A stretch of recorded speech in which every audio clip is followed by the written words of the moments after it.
50 modular steel bridges with an estimated total length of 10,500 linear meters. These bridges will enhance access and connectivity for agrarian reform communities. To improve the quality of life in rural areas, the approved project aims to increase the productivity and income of at least 350,000 households. The ease of mobility and access to and from the agrarian reform communities will generate more employment and address the community's need for better access to social services and market outlets for their agricultural products. Second, the NEDA board approved Phase 3 of the Maritime Safety Capability Improvement Project for the Philippine Coast Guard. This project involves the design, construction, and delivery of 5 units of multi-role response vessels, or MRRV, each with a length of 97 meters. This project also includes a 5-year integrated logistics support. This project will further improve the Philippine Coast Guard's capability to respond to threats and incidents within the country's maritime jurisdiction. In particular, the project will enable the Coast Guard to secure important sea lines of communication in the West Philippine Sea, Sulu, Celebes Seas, and the Philippine Sea. It will also help the Philippine Coast Guard combat illegal activities and enforce maritime laws in the Philippine waters. The total project cost is 29.3 billion pesos, which will be financed through an Official Development Assistance, or ODA, loan from the government of Japan. Third, the NEDA board approved the revised parameters, terms, and conditions, or PTCs, of the Tarlac-Pangasinan-La Union Expressway, or TPLEX extension project, as recommended by the Investment Coordination Committee of the NEDA board.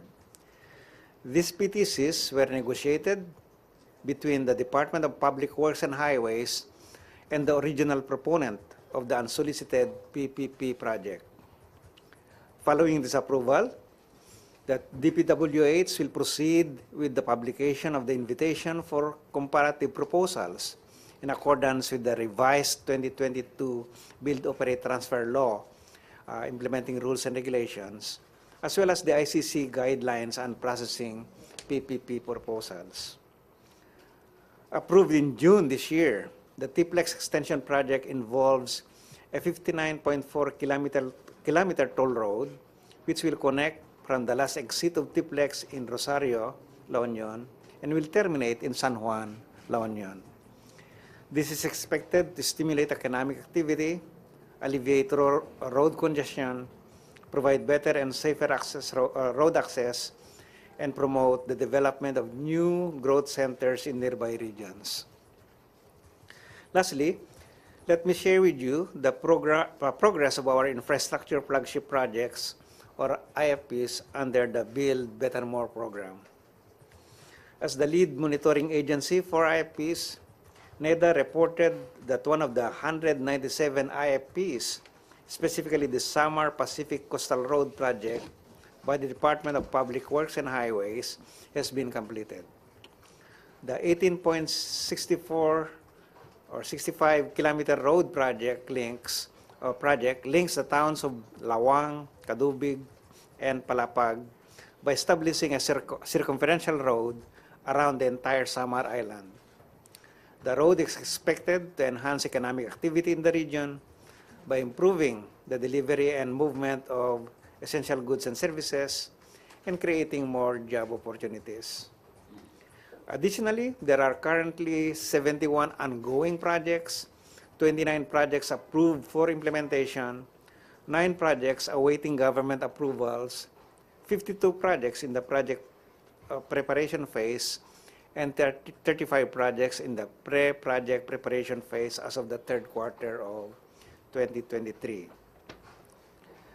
The Marcos administration remains steadfast in its dedication to enhancing connectivity, ramping up employment-creating investments, and significantly improving living standards for every Filipino by ensuring the efficient implementation of these high-impact projects. We will continue with our commitment to pursue important initiatives to ensure social and economic transformation towards a matatag, maginhawa at panatag na buhay para sa lahat. Thank you. Thank you, Secretary Balisacan. Are there any questions? Alexis Romero, Philippine Star. Secretary, regarding the Coast Guard project, when will it be implemented? Since it has been approved, no? Well, with this approval, it will now go into the procurement of these projects. There's been a commitment by the funding agency, the government of Japan, to support this project. So, It will be completed. The vessels would come. There are, as I said, there are 5 vessels. No? These vessels will be delivered starting sometime 2027, and then all these vessels will be delivered by 2028. so within the term of the Within the president, term, we will yeah. be able to see this. Thank you, Sec.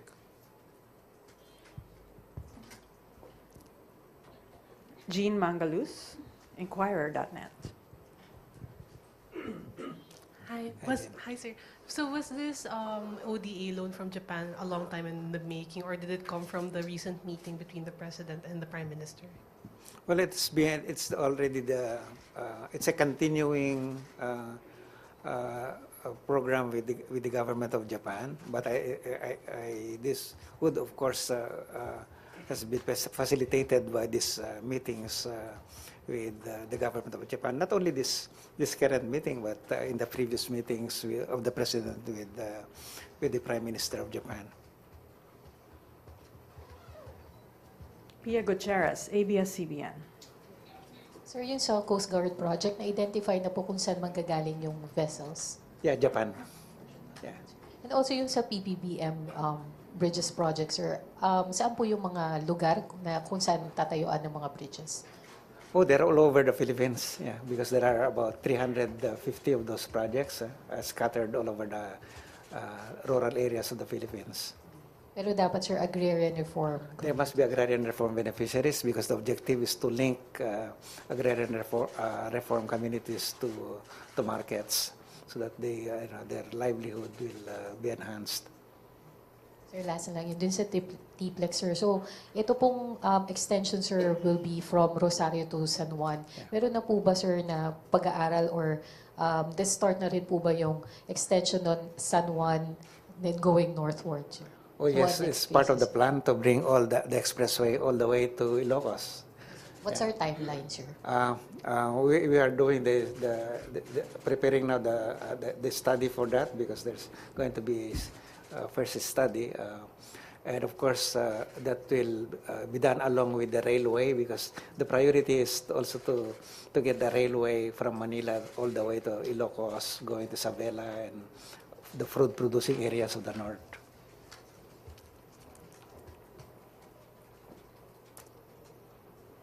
Any more questions? Okay. Jean again.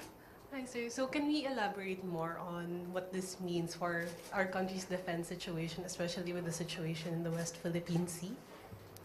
This is for the Coast Guard, so it is for not for military purposes, no, but it's acquiring enough communications, enhancing our communication system, addressing threats to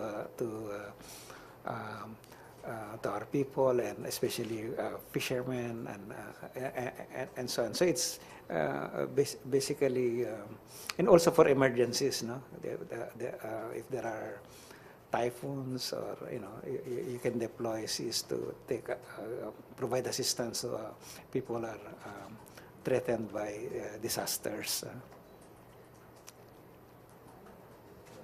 Maurice Umali Tima.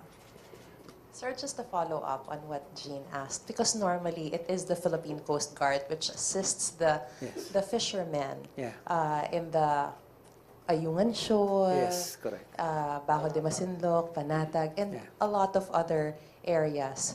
So these vessels can also be used for the Philippine Coast Guard in their resupply mission for the fishermen in that particular area, and Yeah. also in for those people who are manning the Sierra Madre, Yes. the BRP Sierra Madre. Yeah, but they're not equipped with guns. Yes, definitely, sir. But they can be used for those Yeah. resupply missions. Yes, because they're also, if these are the kind of vessels that can navigate, for example, rough seas, for for the delivery of supplies in those areas. As of now, we only have 2 of those vessels, and can you imagine how big the country is, and we're an archipelagic country, and so with the acquisition of the 5 vessels, can cover more areas, and our government can be more responsive and can be quicker in its response to emergency situations. For example, in the event of a possible oil spill or Right. for environmental protection as well, Yeah. it serves the communities, the coastal communities. Go ahead. Sir, so by any chance, building on the previous question, did the recent aggression by Chinese vessels, did it accelerate the acquisition of these vessels, especially since it's from Japan, an ally of the Philippines? Yes, I think these vessels are very important means for quicker communication, establishing this sea line communications, so that our response to situations like that would not wait for several days, because sometimes it's several days or a day after that when we hear that something happened, because that we simply, it takes a long time from the a side of distress, and then we send a vessel, a slow moving vessel, so so we really need more responsive vessels to be able to respond to emergency situations quickly.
Of course, we coordinate with them and to make sure that the standards that we want, the specifications are complied with, and the vessels are delivered in the way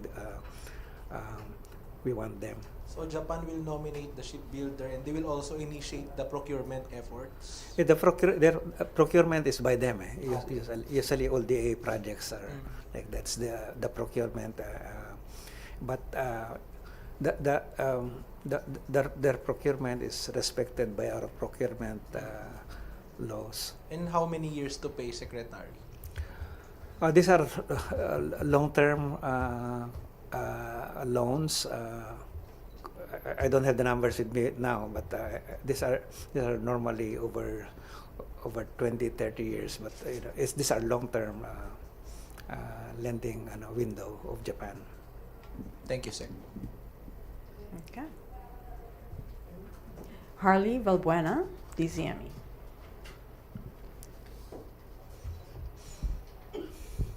Sek, tanong ko lang po, hanggang ilang... Hello. Hello po, Gising good na sila afternoon. lahat. Sek, tanong ko lang po kung hanggang ilang phase po itong Maritime Safety Capability Improvement Project po. Kasi ngayon po, approved na yung phase 3. So hanggang ilang phase po ito? We don't have anything at the moment on the succeeding one, but if we are happy with the performance of these vessels, then they remain to be the best standard for us and also most advantageous for the Philippine government. We can continue to source our requirements from them. But again, we are open to other areas, other sources. So we don't have yet anything on the pipeline on that phase 3 or phase 4 or phase. Thank you, Sek.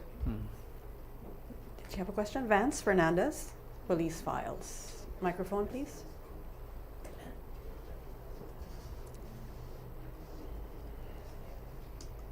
Sir, good afternoon. Can you give us an idea how much is the interest, the total interest for this loan from Japan? Total interest? Yes. Oh, I don't have the information with me now, but these are highly concessional loans. If I compare it with the other loans like the subway or these are 1% and below Much over many years. No? And they also come with some grace period. It varies from project to project, but grace periods can be quite long also. So it's quite generous insofar as the interest rate is concerned. The only thing that would make sometimes ODA expensive is the procurement nga, because you don't select the contractor yourself. It's the government that selects, no? And so in some cases, this in general, no, talking about ODA in general and not particularly for Japan, they can be expensive as well, no? So that's why we have to look and compare different types of financing, whether it's ODA, PPP, JAA, or simply borrowing from the capital markets. And the watts of the DOF is to compare these different ways of financing the project and select one that's best in the best interest of the government and the country. But of course, in the case of these maritime vessels, hindi naman lahat ng countries merong nag-offer ng maritime vessels, no? So it's just a matching of what they're offering and what we need, and then look at the cost, and if it's meet, if the standards are met, then we go ahead with the procurement. So meaning to say Japan has the lowest interest. Well, in general, the interest rates, as far as I can see, many of the sources, interest rates in Japan are quite low. At least the numbers that you're seeing. But I said, as in some financing mechanisms, maybe the interest is low but the price is high, no? So mga ganun, parang in other marketing gimmicks, di ba? They can say interest free, but actually what you paid the interest is already built up in the cost in the price of the item. So it can be deceiving as well, no? So that's why the watts of DOF is to learn, unpack as much as possible the information and select what is most advisable. That's Okay. what we do when we deal with banks, di ba?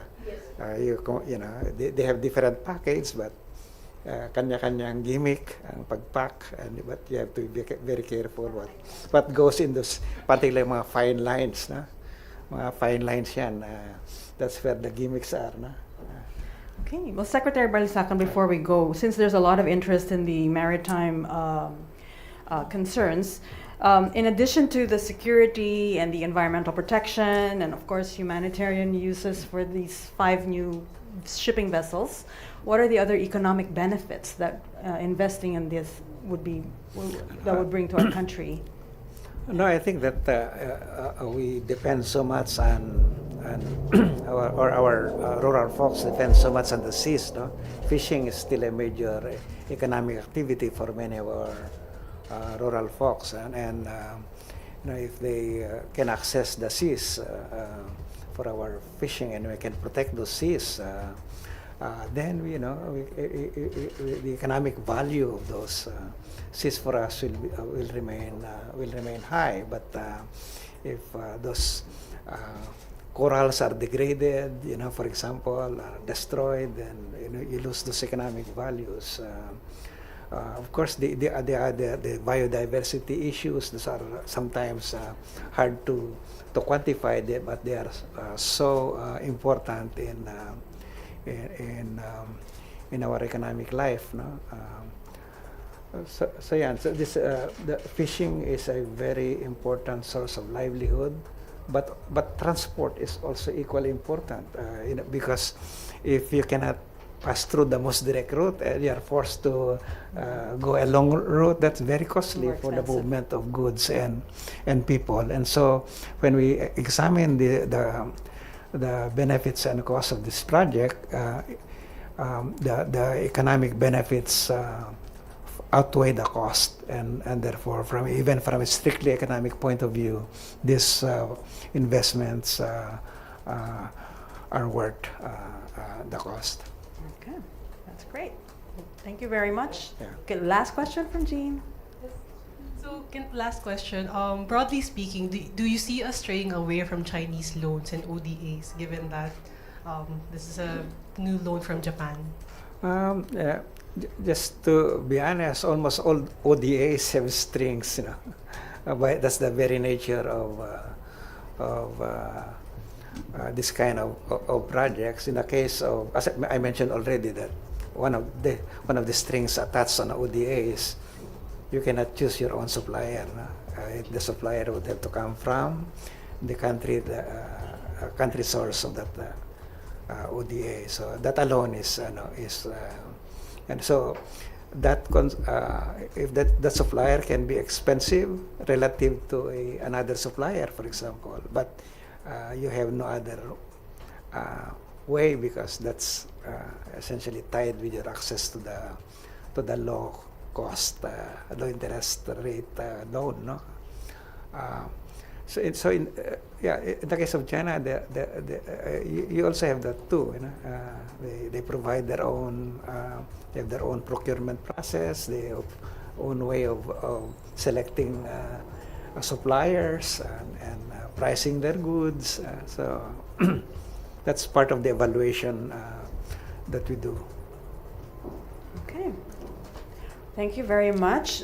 Before we go, we would like to greet Secretary Balisacan a happy birthday. Oh, thank you so much. Thank you for spending your time with us. Thank you. You made my day. Oh, thank you, sir. And thank you so much, Malacanang Press Corps. Have a good afternoon. Thank you.